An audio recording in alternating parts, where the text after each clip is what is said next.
El tema de hoy.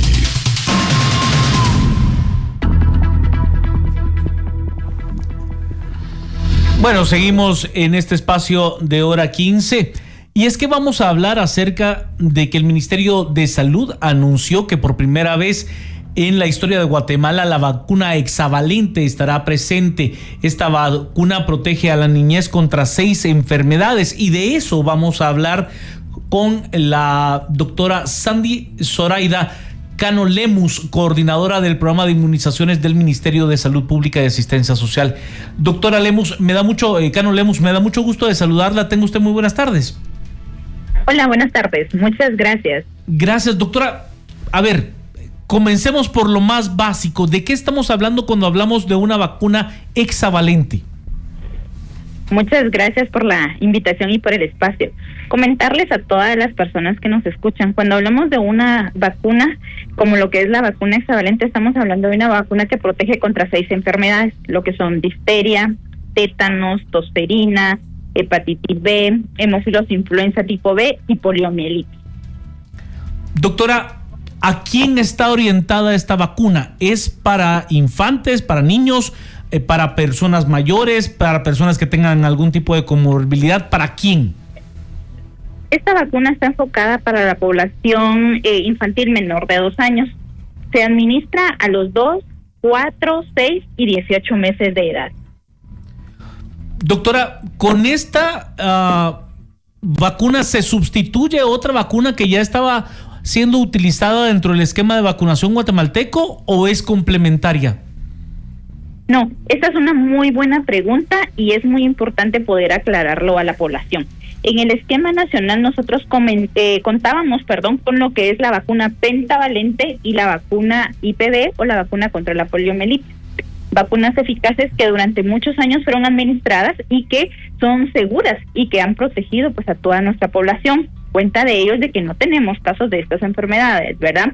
La llamada algo triple, muy ¿no? Importante. No, la llamada pentavalente. La pentavalente, ¿no? Sí. Es correcto. Y también la vacuna IPV, que es la vacuna contra la poliomielitis. Lo que viene a hacer la vacuna hexavalente es a combinar la prevención de estas 6 enfermedades en una sola vacuna. La pentavalente era una administración, ¿verdad? Era inyectada y la vacuna IPV de igual forma era inyectada. Esto quiere decir que a los niños se les daba 2 pinchones, uno de pentavalente y uno de la vacuna IPV. La hexavalente, que contiene la protección para estas 6 enfermedades, es en una sola administración. Esto quiere decir que nuestros niños ahora van a recibir una inyección en cada dosis según les corresponda. Doctora, a ver, entiendo que es para niños menores de 2 años. ¿Con esta vacuna se completan esquemas de vacunación o se debe de comenzar un esquema de vacunación? Esta vacuna nos permite comenzar y continuar un esquema de vacunación. Por eso es de que la administración comprende a los 2, 4, 6 y 18 meses. A los 4 años tenemos un refuerzo con otra vacuna que es llamada DPT.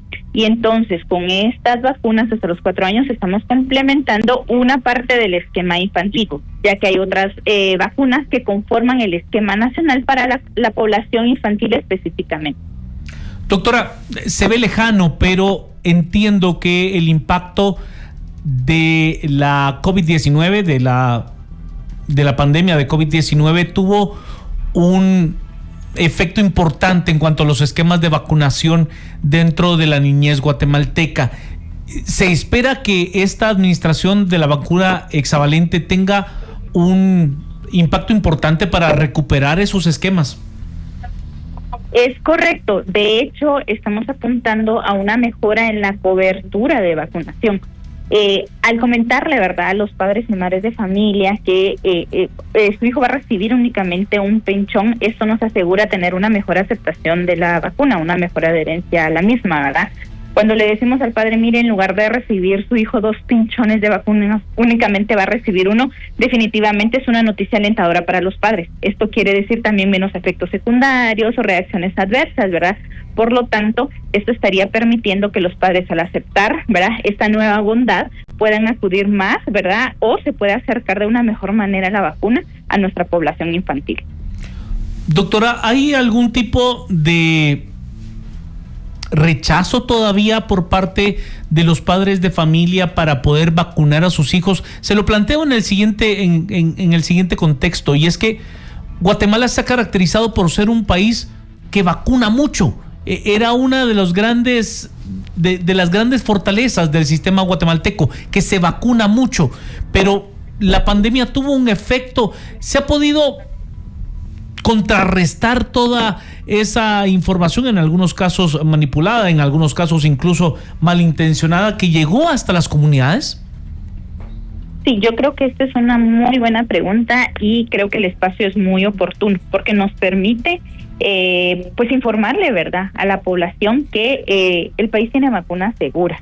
Al tener vacunas seguras, podemos generar la confianza de que puedan asistir a los servicios de salud a vacunar, ¿verdad? Creo que la educación es una parte muy importante para que podamos fortalecer, como usted bien lo mencionaba, anteriormente en el país se realizaban, ¿verdad?, jornadas de vacunación y eran muy bien aceptadas, pero como ha existido mucha desinformación de este tema, pues muchos padres y madres de familia han preferido no vacunar a sus hijos, dándoles un derecho de protección, ¿verdad?, que debemos de garantizar. Entonces creo que este es muy buen espacio para que todas las personas que nos puedan estar escuchando, pues recuerden que la vacunación, además de ser vacunas seguras, eficaces, gratuitas, es un acto de amor que podemos hacer con nuestros hijos. Vacunarlos es regalarles esa prevención y esa protección de enfermedades que en algún momento se creía que estaban eliminadas, erradicadas, pero que están resurgiendo en muchos países del mundo. Entonces, ahora más que nunca debemos de reforzar que la vacunación es importante y que todos los niños tienen el derecho de estar protegidos y de recibir una vacuna. Doctora, cuando usted dice están resurgiendo en muchos países del mundo, estamos hablando no necesariamente de países en vías del desarrollo, en países del tercer mundo, estamos hablando de países desarrollados, donde incluso exportan ese tipo de enfermedades para países como los nuestros. Yo recuerdo que el último caso de sarampión en Guatemala vino de un país altamente desarrollado. Sí, y por eso es importante, ¿verdad?, que nosotros sigamos reforzando en la educación. Usted lo mencionaba hace un momento, y es que han surgido, ¿verdad?, mucha desinformación a través de algunas personas que se han denominado como grupos antivacunas, etcétera, que la información que se está proporcionando no es la correcta. Entonces esto está generando un tipo de duda, ¿verdad?, entre los padres, madres de familia o aquellos cuidadores para no acudir a los servicios a vacunar a sus hijos e hijas. Entonces es importante que reforcemos que Guatemala cuenta con vacunas seguras, vacunas que han sido adquiridas a través de un fondo rotatorio de OPS, el cual nos garantiza que son vacunas eficaces y seguras, ¿verdad? Esto es muy importante mencionarlo y que toda la población pues pueda entender que a través de las vacunas que adquirimos a través de este fondo rotatorio, que se adquieren a un precio accesible, y por eso tenemos la bondad de poder tener esta nueva vacuna hexavalente en Guatemala, nos estamos asegurando de que sean vacunas seguras y eficaces y que la población pueda acceder a ellas a través de una forma gratuita. ¿Cuál será la forma en la que se distribuya esta vacuna, doctora? ¿Se irá haciendo en los centros de salud? ¿Habrá jornadas de vacunación? ¿Se estará llegando a las casas como se hizo en algún momento? Sí, la vacuna ya se encuentra disponible en todos los centros y puestos de salud de la red del ministerio, ¿verdad? Seguramente más adelante vamos a estar comunicando de algunas campañas que generalmente se realizan año con año para que más población infantil pues pueda acceder a estas, ¿verdad? Pero de momento que toda la población sepa que ya se encuentran disponibles en los servicios de la red del Ministerio de Salud, que son gratuitas y que pueden acudir por ellas. Doctora, ¿cuál ha sido el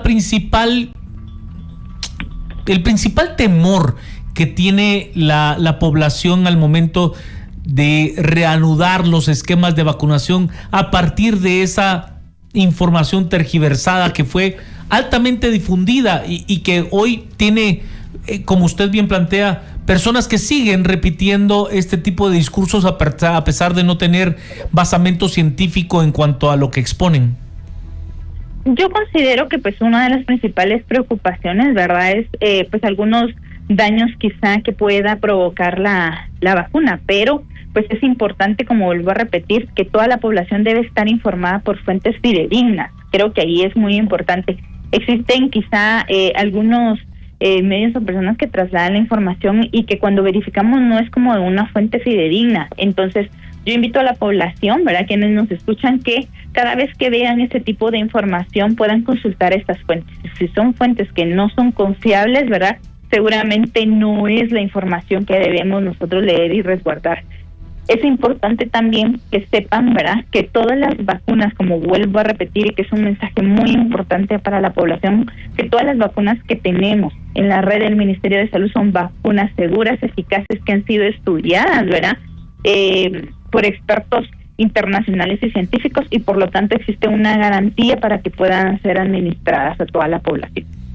Doctora, ¿qué requiere un padre de familia para poder acceder a esta vacuna para su hijo o su hija? ¿Se requiere algo en particular? Únicamente que puedan asistir a los servicios de salud de la red, ¿verdad? Generalmente se les provee de un carnet que nos permite llevar un registro de las vacunas que han sido administradas. Pueden presentar este carnet para que se pueda dar continuidad al esquema de vacunación nacional. Recomendaciones, doctora, cosas que sean importantes, por ejemplo, padres que no hayan terminado esquemas de vacunación o porque sus hijos estaban naciendo en periodo de pandemia. Entiendo que hay esquemas que no fueron completados. ¿Hay alguna manera de poder, proteger a estos niños? Sí, es importante que todos aquellos padres, madres, cuidadores que tengan niños y niñas que tienen un esquema de vacunación incompleto puedan acudir a los servicios de salud de la red. Tenemos algunas estrategias para poder recuperar esquemas atrasados, esquemas que se interrumpieron, con la finalidad de que los niños y niñas puedan estar cubiertos. Entonces les invitamos a que puedan visitar los centros de salud o los puestos de salud que queden más cercanos a sus viviendas, puedan proveer de esta información que los trabajadores de salud van a poder apoyarles para dar continuidad con los esquemas. Doctora, se habla mucho de tener inmunidad de rebaño. Fue un término que se utilizó muchísimo durante el periodo de la pandemia y pues prácticamente todos hablábamos del término de inmunización de rebaño para que este tipo de enfermedad ya no sea a ese nivel de contagio.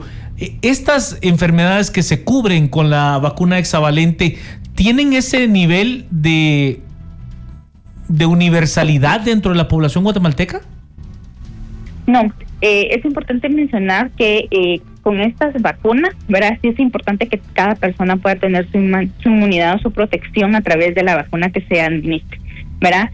Creo que nosotros hemos sido fiel ejemplo de esto, que a través de los años hemos sido vacunados con el esquema, como lo mencionaba al inicio de esta conversación, ¿verdad?, con pentavalente, que por muchos años ha sido utilizada en el país y que pues los resultados son buenos, ¿verdad? Entonces, aquí sí es importante mencionar que la relevancia es de que cada uno de los niños y niñas pueda garantizarse esta protección contra las enfermedades. Por lo tanto, sí los invitamos a que puedan acudir a los servicios de salud a vacunarse y completar el esquema de vacunación. Doctora, ¿hay algún tipo de horario especial en los centros de salud? ¿Hay algún tipo de condiciones, o sea, algo que se deba de tomar en cuenta? Muy buena pregunta y muchas gracias por realizarla. Quiero invitar a toda la población que nos escucha a que puedan acceder a las redes sociales del ministerio. Estamos ahorita con información de la vacuna hexavalente y en donde allí van a encontrar un link al cual pueden acceder, en donde les indica qué servicios de salud quedan más cercanos a su lugar de vivienda y cuáles son los horarios de atención. Ahí la población puede ver si me queda cercano a mi vivienda y en qué horarios, ¿verdad?, qué días atienden. Por ejemplo, se atienden fines de semana y tengo esta característica y puedo ir. Entonces les invito a que puedan ver la información que se está colocando en las redes del Ministerio de Salud y a través de estas poder verificar qué horarios son los que están disponibles y qué servicios les quedan más cercanos. Doctora, le agradezco muchísimo el haber tomado la comunicación. No sé si tiene algún mensaje final para exhortar nuevamente a la población a que pueda llegar a los centros de salud y poder vacunar a sus hijos con esta vacuna hexavalente que obviamente también tiene una implicación importante en la salud de todos. Sí, muchas gracias por el espacio y yo quisiera finalizar, ¿verdad? Y que todas las personas que nos escuchan sepan que es un gran hito que Salud Pública pueda tener ya esta vacuna. Esta vacuna se encuentra en la parte privada a un costo elevado y ahora la tenemos en Salud Pública de manera gratuita.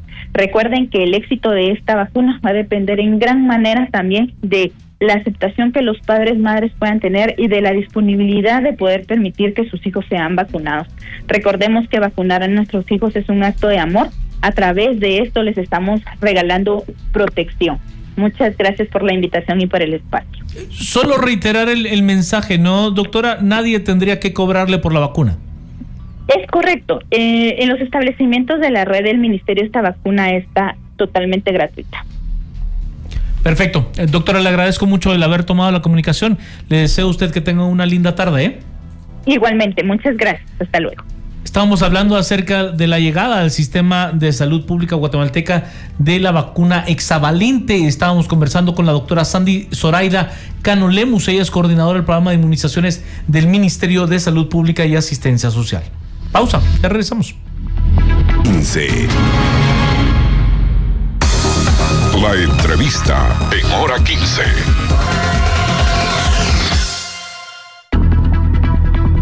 Bueno, y vamos a hablar de un tema que le hemos dado seguimiento en este espacio de hora 15 durante prácticamente todo el año.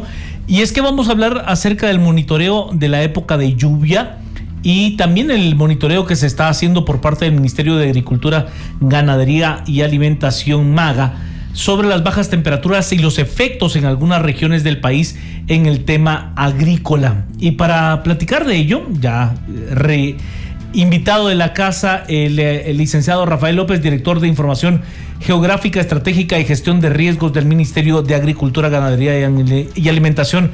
Licenciado López, me da mucho gusto de saludarlo. Tenga usted muy buenas tardes. Muchas gracias, buenas tardes. Un saludo para todas sus días y su audiencia, mucho gusto. Licenciado, cuéntenos qué nos dejó la época lluviosa de lo que hemos platicado, porque ya lo hemos hecho varias veces. ¿Cuáles fueron los efectos que tuvo la época lluviosa en los cultivos de nuestro país? Sí, efectivamente la época lluviosa pues nos deja siempre recuerdos, digamos, a veces no positivos, pero en este caso el monitoreo que hemos realizado nosotros, precisamente hemos terminado la temporada lluviosa que teníamos en el país, aunque todavía puedo decir de que según lo que nuestro rector del clima, el INSIBU, me ha indicado, todavía tenemos sectores donde estamos monitoreando que entre diciembre del 2025 y marzo de 2026 pueden tener áreas de lluvia. Por ejemplo, en este caso, las regiones de Petén, Franja Transversal del Norte, el Caribe, cultivos que tenemos ahí, granos básicos, banano, plátano, cardamomo, cacao y café. Entonces todavía continuamos siempre con monitoreo en estas áreas por la presencia de lluvias, por la temporada también. Pese a eso, todo el resto del país pues tiene otro escenario diferente, como se ha mencionado, el tema del frío también. Ahora, en cuanto a la temporada lluviosa 2025, pues podemos decir que ya en los días del 20 y el 22 de octubre prácticamente se consideró finalizada esta temporada lluviosa 2025 y cambia hacia el periodo de temporada seca y fría. En este caso podemos siempre esperar algunas lluvias, porque recordemos que la temporada ciclónica concluye oficialmente el 30 de noviembre, así que estamos alertas al respecto. Pero digamos que según los informes de nuestra Dirección de Coordinación Regional, Extensión Rural de ICORER del MAGA, nuestro sistema de extensión, los extensionistas, a esta fecha tuvimos por la temporada lluviosa, estamos hablando de unas 9.908 hectáreas del país que fueron afectadas por excesos de lluvias, principalmente ya en la fase final de la temporada lluviosa. Estoy hablando de los departamentos de Santa Rosa, Petén, Ataverapaz, Guatemala, Izabal, Jutiapa, Retaluleu, Suchitepeque, Sololá, El Progreso, Jalapa, Quiché, Chiquimula, Escuintla, Zacapa, Huehuetenango, Zacatepeques, Baja Verapaz y Chimaltenango, que tuvieron en zonas muy específicas pues excesos de lluvia, y pues en variedad de cultivos que fueron en puntos muy específicos también. Pues encontramos a maíz, frijol, plátano, ajonjolí, limón, ocra, arroz, manía, loroco, tomate, papaya, café, pasto cultivado, repollo, huisquil, cebolla, rábano, sandía, chile, chocolate, yuca, arveja dulce, pepino, cardamomo, aguacate y girasol, que es lo que teníamos en estas zonas, que estamos mencionando que sí tuvimos afectación en puntos muy focales en el territorio nacional por la temporada lluviosa. Licenciado, ¿podemos calificar la época lluviosa, la cual entiendo todavía tiene algunos remanentes, pero en su punto más alto ya ha terminado, como dentro de los parámetros normales para el territorio guatemalteco y para los cultivos guatemaltecos? Pues la verdad es que la temporada lluviosa, tuvimos una temporada lluviosa en la cual, por ejemplo, el mes de junio tuvimos un mes muy lluvioso y el mes de julio fue pausado por esa canícula, que es esa disminución de la lluvia. Digamos que es la canícula que esperamos, pero recordemos que en agosto la canícula se prolongó en cierta medida, entonces digamos que tuvimos una influencia de una temporada lluviosa que fue disminuida por una canícula que se prolongó en cierta medida. No es una prolongación como años anteriores, pero sí lo hubo, entonces eso provocó que hubiera disminución. Entonces digamos que la lluvia tuvo una fuerte presencia también de la temporada de canícula, que disminuyó su impacto prácticamente en lo que nosotros estamos acostumbrados a ver también. Ingeniero, perdón, licenciado, cuando hablamos de elementos vulnerables dentro del sistema agrícola guatemalteco, ¿qué vulnerabilidades han sido notorias en los últimos años? ¿A qué somos vulnerables? La verdad, somos vulnerables a varias cosas, pero es cierto que la temporada lluviosa siempre es el fenómeno que es más escandaloso y llama la atención. Entonces, por eso es que estamos muy pendientes de él. Pero recordemos que la sequía también hace sus efectos y aunque es silencioso, pues hace daño. Entonces, digamos que tenemos una temporada en la cual hemos visto la temporada de más ausencia de lluvias, como lo tuvimos en los primeros meses del año. Luego tenemos un mes de mayo que fue pausado y estuvimos esperando la lluvia. Y después el tema de la mala distribución, digámoslo así, porque no es una regadera constante en el territorio nacional, y empieza a evidenciar lo que conocemos como el corredor seco, que prácticamente según los parámetros y los análisis que hemos realizado, pues poco a poco vemos los mapas de la saturación de los suelos versus los mapas donde hay déficit hídrico, y prácticamente este corredor seco, como es un nombre mediático, pero su nombre científico es la zona semiárida del país, ha ido extendiéndose a tener 160 municipios del país que tienen esa ausencia de lluvia, digamos, de lluvia como se requeriría para poder tener una producción normal. Entonces digamos que en el impacto no debemos de olvidarnos del tema del fenómeno de la ausencia del agua, que a veces tiene más impacto que la misma lluvia, que es el escándalo que estamos acostumbrados. Ingeniero, la época fría, ¿qué vulnerabilidades nos trae y para qué regiones? Bueno, recordemos que en esta temporada seca fría que le llamamos, en esta temporada tenemos varios efectos. Tenemos una región que tiene vientos acelerados, estoy hablando valles de Oriente, Altiplano, Central y Occidente, cultivos que podían ser afectados, hortalizas y cultivos perennes, porque recordemos que hay una cuestión que el viento fuerte también provoca, como es el acame, que así se le llama cuando el viento muy fuerte puede quebrar incluso la milpa. Entonces sí existe ese riesgo, y por descensos en temperaturas, que es lo que tenemos también, tenemos regiones donde hay temperaturas de menos 4 grados centígrados. Estoy hablando de regiones de altiplano central, donde tenemos cultivos, hortalizas y cultivos perennes, y también en esta época existe la alta radiación solar. Esto provoca un estrés térmico en los cultivos. Estoy hablando de Occidente, Boca Costa, Altiplano y Valles de Oriente. Ahí tenemos cultivos de hortalizas y cultivos perennes.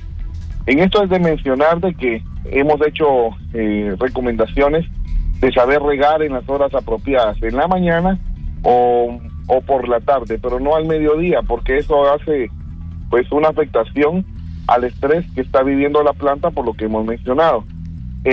Todos los territorios del país que están arriba de 1.700 metros sobre el nivel del mar son los que prácticamente tienen esta presencia de frío en esta temporada, y entre ellos tenemos municipios que son insignias en esto: Chiantla, Ahuacatán de Huehuetenango, Tejutla, Comitancillo y Xihuán de San Marcos, Sololá y Nahualá de Sololá y Nevac de Quiché.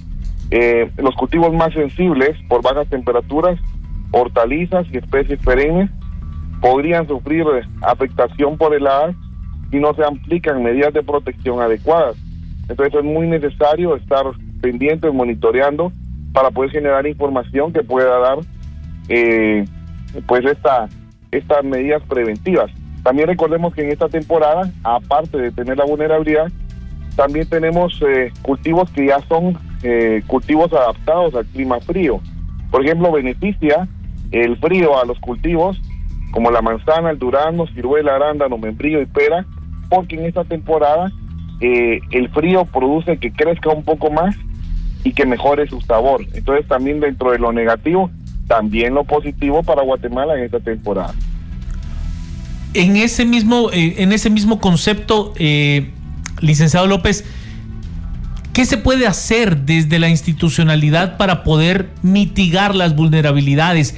¿Hay algún tipo de proceso de capacitación, de proceso de formación para poder mitigar los efectos de la temporada fría entre los agricultores?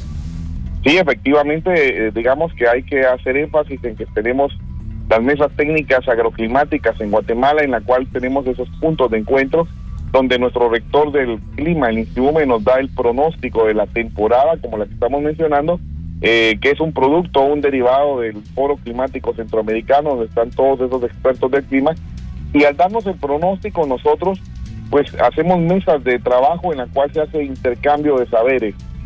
Nos sentamos con la sociedad civil, con el sector académico, público, privado, toda la población. En cada departamento tenemos 21 mesas en todo el país, en la cual hablamos de estas recomendaciones, de entender el pronóstico de nuestro experto de clima, y donde el MAGA pone sobre la mesa la información que tenemos, información precisa que comparamos con la información satelital, con el Inventario Nacional de Cultivos que estamos actualizando constantemente, y toda esta innovación tecnológica que permite construir juntos recomendaciones a los locales para que mejoremos las prácticas. Entonces, poco a poco, claro, es un proceso, pero estamos desarrollando en Guatemala este tipo de diálogos que creo que sí es muy importante. Adicional a eso, el MAGA está continuando dando recomendaciones semanales en todos los medios, en nuestra página web también, y próximamente nuestra ministra nos ha impulsado para trabajar en un geoportal donde tendremos información pues actual y precisa que presente la vulnerabilidad del sector agropecuario en tiempo real. Licenciado López, a lo largo de este tiempo, como le decía ya, y hemos platicado varias veces de este tipo de mesas, ¿qué es lo que más ha funcionado? ¿Qué lecciones aprendidas hemos tenido como país para poder aprovechar este tipo de información? Pues las lecciones aprendidas que hemos tenido es que sí hay una cuestión bien importante. Los agricultores saben mucho, porque ellos son expertos por tradición y por costumbre. Y digamos que ellos saben mucho, pero también tenemos mucho soporte de parte de la tecnología y la ciencia para juntar estas dos opciones que tenemos y que puedan surgir cosas nuevas. O sea, no debemos de olvidar las costumbres tradicionales que tienen los agricultores, que es muy valiosa, pero es muy importante el hablar. Entonces, consideramos que la lección que hemos visto es que ha sido muy positivo el intercambio de información, ese diálogo de saberes para poder producir nueva información que nos permita tener recomendaciones que mejoren nuestras prácticas. O sea, como hemos dicho, es un proceso, poco a poco tenemos que ir mejorando como país, pero es importante generar información, que no muera el procesamiento de información, para que tengamos elementos técnicos que sirvan para la toma de decisiones. Estoy hablando de las decisiones de las autoridades, por ejemplo, pero también las decisiones que toman los agricultores, que son los productores, por supuesto, que nos dan de comer al país. Licenciado, ¿hay algún elemento que se deba de mejorar, áreas de oportunidad que se tenga en la recolección de esta información y en la forma en la que se transmite la misma hacia los agricultores? Sí, hay mucho que mejorar. Recordemos que somos un país que tiene algunas barreras y algunos retos. Somos un país multilingüe. Nosotros, por ejemplo, en español llegamos a todos lados, pero recordemos que tenemos muchos territorios donde tenemos varios idiomas locales que tenemos que, digamos que a través del proceso de nosotros compartir el conocimiento y las comunidades locales nos ayuden a llegar a esas otras comunidades que no solamente hablan español, por ejemplo, es bien importante ese efecto de cascada en el cual todos nos compartamos la información para que en el momento de tener emergencias nacionales, por ejemplo, como MAGA tenemos el Plan Institucional de Respuesta, y la idea es generar información que escale, pero cuando hablo de escalar no es escalar hacia arriba, sino escalar hacia abajo y a los lados para poder llegar a la población, y esos son los retos en los cuales pues poco a poco tendremos que irlos superando para poder comunicarnos mejor como país, para mejorar la producción. Licenciado, le pido de favor si se mantiene un segundo en la línea telefónica. Voy a la pausa, ya regresamos, estamos en hora 15, estamos hablando acerca de los riesgos agroclimáticos que tiene Guatemala y las vulnerabilidades de cara a la época fría seca de nuestro país. Hora 15. Bueno, y seguimos platicando acerca del monitoreo que se tiene en esta época llamada época fría seca, y por supuesto los resultados que tuvo el monitoreo durante la época lluviosa por parte del Ministerio de Agricultura de las mesas agroclimáticas que se conforman a nivel de todo el país. Para conversar sobre el tema está con nosotros el licenciado Rafael López, director de Información Geográfica, Estratégica y Gestión de Riesgos del Ministerio de Agricultura. Licenciado López, a partir de estas mesas agroclimáticas se ha podido buscar que las comunidades potencien aprovechen todo su potencial, en algún momento diversificando los cultivos, porque hay muchos de esos cultivos que tienen basamento tradicional, pero hay otros que por las condiciones agroclimáticas tendrían mayor potencial. ¿Se ha intentado generar ese tipo de simbiosis con las comunidades? Efectivamente es parte del proceso que conlleva la mesa técnica agroclimática el poder hacer ese intercambio, pero como he mencionado, digamos que ya desde algunos años, y no es hace mucho, pero ya Guatemala ha desarrollado, pero ha llevado un proceso. Entonces la verdad que el establecimiento de las mesas y la sostenibilidad de las mismas no ha sido fácil. Entonces digamos que poco a poco se ha ido construyendo esa plataforma, pero precisamente pretende ese fin que usted menciona, el poder convertir esto en resultados en los cuales ya podamos ir haciendo las combinaciones sobre esto. Nosotros estamos estableciendo las mesas, repitiendo las mesas en el trabajo conjunto que se hace con nuestro rector del clima, el INSIBUME, y el equipo del MAGA, que estamos con la población, del sector agropecuario, pero se está generando esas bases de datos donde nosotros damos conocimiento, el conocimiento de nuestro rector del clima y lo que tiene el MAGA, y recopilando información de ellos. En ese proceso, que poco a poco iremos viendo resultados palpables en los cuales podamos tener casos de éxito, como se ha mencionado, que nos puedan evidenciar las mejoras y que puedan servir de ejemplo para las demás mesas que se están desarrollando, porque quiero contar que a nivel latinoamericano, prácticamente Guatemala ha tenido un buen desarrollo en cuanto a las mesas, pero es un tema que se está desarrollando a nivel Latinoamérica. Entonces es un proceso que todavía estamos construyendo para llegar precisamente a eso, para poder tener mejores resultados y experiencias que nos puedan servir de ejemplo. Dentro de ese compartir de información con otros países de América Latina, ¿hay alguna experiencia exitosa que se pueda tomar y replicar en territorio guatemalteco, licenciado López? Me refiero, ¿hay alguna buena práctica que todavía no haya sido implementada en nuestro país y que se pueda adoptar como un elemento para potenciar toda esa información? Bueno, sí, como hemos mencionado, la misma mesa técnica agroclimática es un ejemplo de ese trabajo conjunto que hemos desarrollado. Por ejemplo, la plataforma de acción climática para la agricultura en Latinoamérica y el Caribe. Nosotros detectamos a través de esto, y que solamente el año pasado nosotros fuimos los presidentes de esa plataforma. Guatemala estuvo a la vanguardia de esto, y pudimos ver las experiencias de otros países que han utilizado innovación tecnológica. Un punto bien interesante que hemos observado en los países y que nuestra ministra le ha atinado mucho a poder impulsar es que continuemos estudiando los suelos. Actualmente en Latinoamérica, Guatemala, tenemos la vicepresidencia de la Alianza Latinoamericana de los Suelos, en la cual nosotros también estamos observando que hay mucha necesidad de seguir estudiando los suelos, seguir entendiendo los suelos, porque cuando hablamos de suelos, utilizamos la metodología de taxonomía, que es la clasificación taxonómica americana. Podemos tener nuestros suelos en una codificación internacional y conocer otros países que tienen ya experiencias de éxito que podemos traer tecnologías para Guatemala que se pueden adaptar fácilmente, pero para eso hay que seguir estudiando los suelos, necesitamos tener más detalle.